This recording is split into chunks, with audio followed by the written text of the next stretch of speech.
Welcome back, and today we're talking about Noblesse episode 5. So like always, let's just jump into it.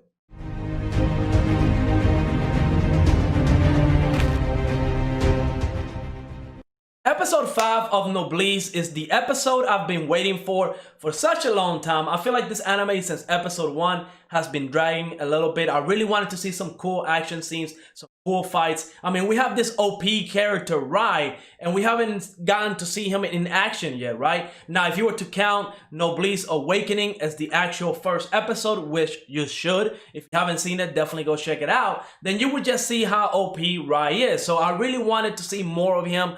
Fighting and just seeing how OP he is, and we might actually get that next episode. Now, this episode starts off with Cieda telling Frankenstein and Rai that the connection between her and Regis has been cut off. It could be because, you know, he was unconscious or dead. Now, we do know he's not dead. He was just kind of unconscious. That's why that connection was, severed. And now she went and looked for him. Now, of course, Frankenstein, he's calling Yu and Manuba, trying to get, them on the phone to make sure that they are all right. And as it turns out, they're not answering. So guess what? It's time to go get your students. So I already knew from last episode that once they got those students hostages, I mean, it was game over, right? Frankenstein and Rai are going to show up and they're going to rescue the kids. Again, a few episodes back, they did say that the nobles, their whole purpose really is to protect humans. That's why we see Regis kind of struggling because he really wants to protect both Manabu and Yu.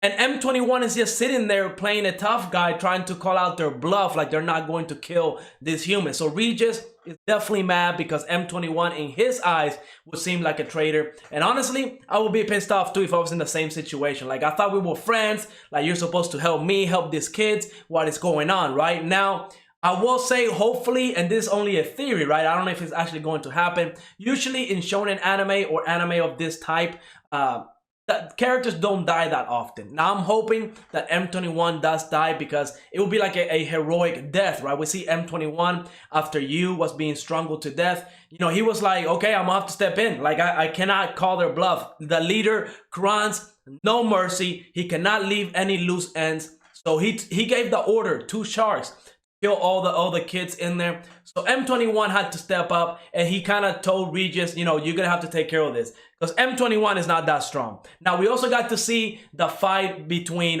Cieda and Hammer. It was okay. I mean, Cieda, she really doesn't have any emotion. She just cut up the Hammer and, threw the chicken on the ground. What a waste of food. I was kind of hungry when I watched that. Kind of sad about it too. But yeah, then we get to see another fight between Frankenstein and Tekio. And that fight was a little bit more exciting. But here we see the animation, right? The animation is kind of stiff. Nothing great is happening, right? And it's okay. Again, I don't know where the budget for this anime went. Maybe the animation, some of the final fights in this, it was 13 episodes, 12 or 13 episodes. Maybe the budget got allocated to some of the later episodes to get some amazing fights. Because I will have to say, coming off of the God of High School, the animation in that anime, top tier. Top tier. The fights were absolutely amazing. And this anime, I would think since Crunchyroll kind of left it as the last Crunchyroll original, adopting some of the webtoons, I would think that they were kind of saving this for last as the best one, the one that, they were kind of hoping would do the best. But I guess that's not the case because, again, the animation, I was expecting a lot better animation when it comes to the fights. It was still okay. It wasn't like horrible. Definitely not the worst animation I've seen. But, I expected a lot more being a Crunchyroll original, especially when we see the God of High School and the level of animation that got. But we're comparing origins to apples. We have to see where this one is left. But we get to see that conclusion of Regis fighting Sharks. I mean, he one-shotted the dude essentially, right? Regis was able to just one-shot Sharks, and that's when Kranz kind of steps in. And I was kind of wondering, how strong is the leader? Because we see that Frankenstein, when he's fighting Tekio, as far as we know, the power level from this anime, it would seem that Rai is definitely top tier. If you've seen Noblesse Awakening, you will know that Rai is definitely the top of the food chain, and then Frankenstein.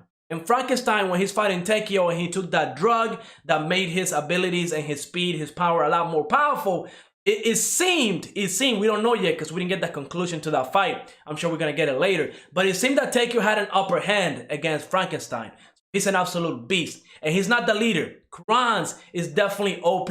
Once he took the drug, he betrayed Sharks after he took the drug. As it turns out, the plot twist, all these little comrades that Cant has, they're really more like food. Once they take the drug, really, Cant is able to drain all their energy, all their power into himself, and he becomes absolutely powerful, a monster, to the point where Regis, who is supposed to be fairly powerful, I mean, he just one-shotted Sharks, was playing with the dude.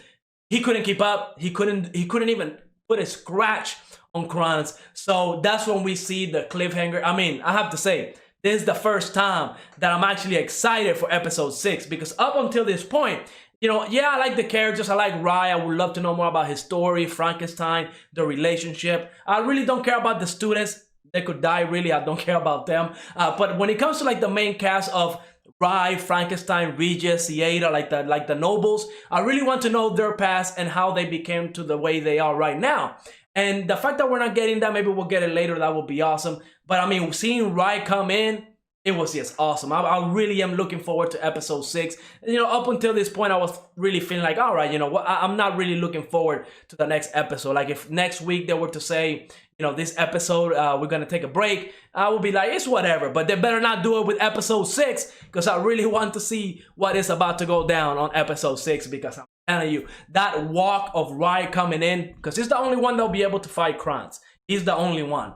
So now I'm wondering the safety of the other members, because if Rai comes in and he fights Cant, well, I don't think Cant is going to be a match for Rai. So maybe he'll go and look at all his other members and start draining them of their energy so he can get more powerful. And we might get an evenly matched fight between Rai and Cant. Now, the last thing I want to leave on is with M21. It seemed like he died, right? And I hope he did, because it would kind of give it some sense of loss. Like, not all the characters are safe in this anime, right? Again, this is like your typical shonen anime. I know this is a manhwa from Webtoon, Korean, so it could be a little bit different, right? But I really do hope that, you know, M21 is gone, because, I mean, he put the kids in danger. He kind of made a heroic sacrifice, right? He left everything for Regis to protect the kids. He got cut up. He's heavily wounded, but just with how OP Rai is, he could probably heal him in a matter of seconds and everything will be all right. But I would like to see him go away, because not because he's a bad character.